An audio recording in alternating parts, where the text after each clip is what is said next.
With gas prices skyrocketing all across the nation and with the possibility of congestion pricing looming over New York City, experts believe even rush hour could look just like this. So that means when you take $100 from your bank account, it's only worth about $95, which means you're losing $5 just because of inflation. One of the new features is that Instagram will start sending notifications to parents if a teenager is scrolling for too long.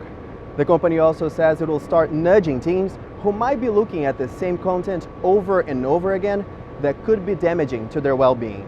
If the FDA approves the new COVID pill, the US government has already said it will buy enough of it to treat more than 1.5 million people. But now health experts fear that this could be yet another reason for unvaccinated Americans to remain unvaccinated. The plan to fight Omicron? More testing. The US government is sending out millions of at-home tests just like this for free. The New York Health Act is currently in the Senate committee, and elected officials say it could take up to 6 months until they see any progress. But nurses say they need help now. At Jacobi Medical Center, Geovany Dias, Pix 11 News. El paquete de estímulo de casi $2 trillones también extenderá el beneficio de desempleo actual de $300 por semana hasta septiembre y también incluirá fondos para comprar vacunas y mejorar hospitales en todo el país. Presidente Joe Biden introdujo el proyecto de ley en enero, ya había sido aprobado por la Cámara de Representantes, pero enfrentó algunos cambios cuando llegó al piso del Senado. Os gigantes da tecnologia estão entre as empresas que aderiram ao trabalho remoto. Muitos deles, inclusive, já anunciaram que não voltam ao escritório até pelo menos julho do ano que vem. E eles não estão sozinhos. Porque até quem trabalha na frente das câmeras, como a gente aqui do Globo Notícias Américas, precisou fazer alguns ajustes para se adaptar a esse novo normal. Aqui no Brooklyn, lugar onde Ginsburg nasceu e viveu até concluir o ensino médio, o governo já avisou que vai fazer um memorial e erguer uma estátua em nome da juíza. O prédio municipal do Brooklyn também vai mudar de nome e o prefeito da cidade de Nova York garantiu: o legado de Ruth Ginsburg não vai ser esquecido. De longe já dá para enxergar as chamas, mas é só a gente passar por aqui, por essa porta, que a gente vai ver a intensidade do fogo. Segundo informação dos moradores, esse problema já está aqui há mais de 2 meses, só que até agora ainda não conseguiu ser controlado. Enquanto isso, quem padece é a comunidade. O governo acredita que a mudança vai ser positiva para os dois lados. Bancos e administradoras de cartão de crédito devem ter uma redução na inadimplência. Já o consumidor, sem ficar preso eternamente ao crédito rotativo, evita o superendividamento.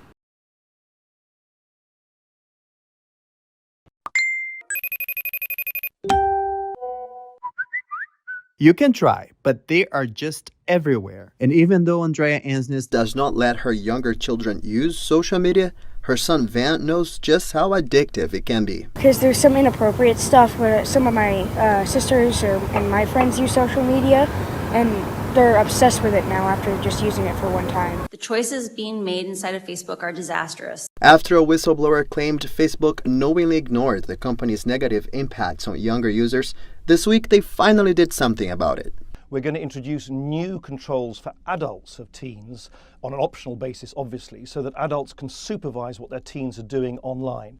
One of the new features is that Instagram will start sending notifications to parents if a teenager is scrolling for too long.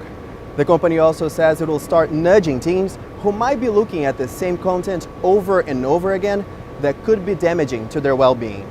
I think the effort is a good one. Dr. Jeff Gardier says the measures are certainly a step in the right direction, but more could and should be done. Let's at least reinforce the fact that there is some acknowledgement that there are major issues with social media, and that we will continue in the efforts to look at the harm that can be inflicted upon the user, especially children.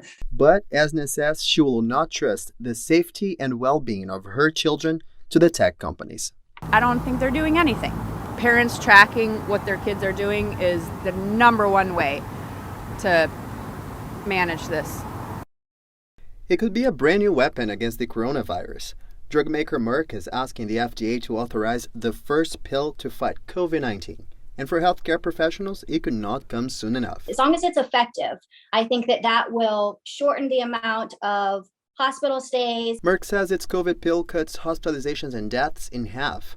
Now, the FDA needs to verify those claims as part of the approval process. Samantha Schenk is a registered nurse who's been dealing with COVID patients since the beginning of the pandemic. She says not only could this new treatment help reduce the number of hospitalizations, but it would also save money. Patients won't have to have the medication given to them while they're in the hospital, which will reduce the amount of time and money that it costs to have these patients inpatient. And it also reduces the workload of the healthcare professionals because the patients can be treated outpatient now. Right now, there are only 3 FDA-approved antibody drugs. And even though they are highly effective, they're also expensive and can only be administered through an IV or injection. We are using all of our resources now. I mean, you hear about people, constantly being short-staffed. And that's also due because they're taking on the workload of having these types of patients that don't necessarily need to be treated in the hospital. If the FDA approves the new COVID pill, the U.S. government has already said it will buy enough of it to treat more than 1.5 million people. But now health experts fear that this could be yet another reason for unvaccinated Americans to remain unvaccinated. Am I going to then take the time to go to the hospital to then say, oh, I have COVID, can I get a pill? If I'm already a, let's say, quote-unquote anti-vaxxer. I see people that don't want to get vaccinated, so maybe they want to get the pill. Either way, Schenk says prevention is still more effective and less expensive than treatment. Her recommendation? Get vaccinated.